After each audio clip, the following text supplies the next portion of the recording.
Welcome to Kenton Teaches. Enjoy the video. In this video, I will show you how to make quinoa at home.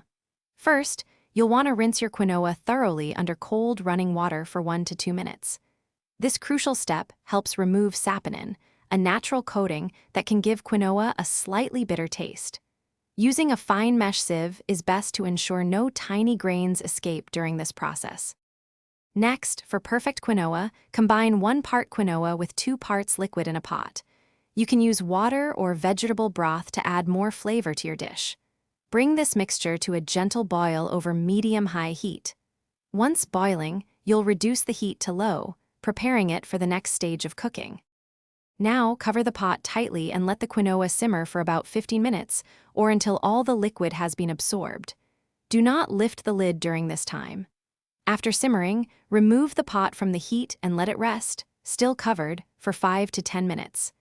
This allows the quinoa to steam perfectly, ensuring a light and fluffy texture. Finally, once rested, remove the lid and gently fluff the quinoa with a fork. You'll notice the tiny spirals separating, indicating it's perfectly cooked. Your fluffy quinoa is now ready to serve. Enjoy it as a nutritious side dish or as a versatile base for your favorite meals. Feel free to add your favorite seasonings or fresh herbs.